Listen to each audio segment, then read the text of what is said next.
Charlamagne disrespected Kwame Brown's. See, I've been saying Kwame because Stephen A. kind of indoctrinated me. We keep saying Kwame. I keep thinking his name is Kwame Brown. It's Kwame Brown. He disrespected Kwame Brown's family and Kwame Brown on the radio.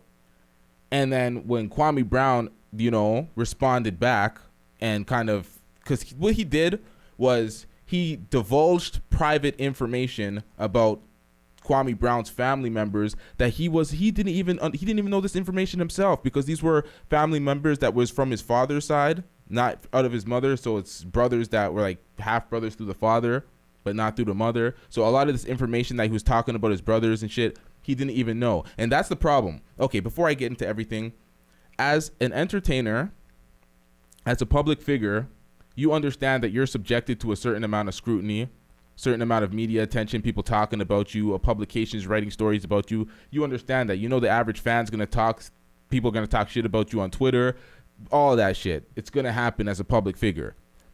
But when other media outlets, prominent media outlets, one of the most popular media outlets in the country, has one of their radio heads attack your family and divulge information about your family. Your family's not famous. Your family, they're not public figures. Why did he need to do that? He did that and then sent a cease and desist to Kwame Brown after Kwame Brown was bringing up events that actually happened in Charlamagne's life. Personal attacks at Charlamagne after Charlamagne went all the way personal at him and his family.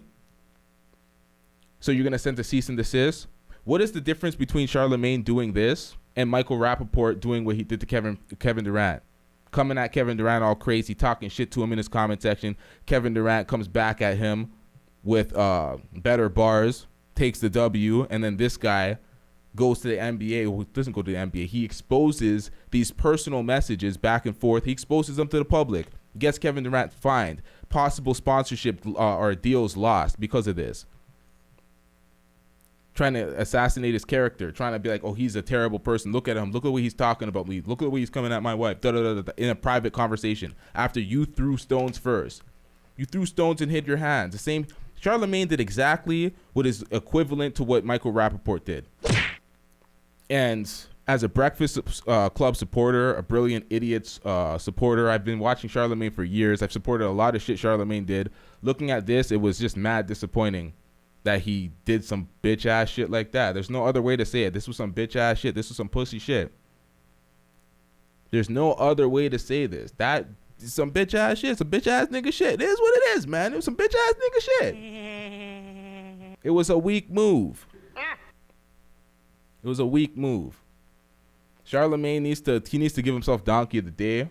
He needs to apologize to Kwame Brown, because he was standing up for his guys. Yeah, these guys are on the Black Effect Network. Steven Jackson, Matt Barnes. I fucks with their show too. But if you're wrong, what's the problem with a simple apology?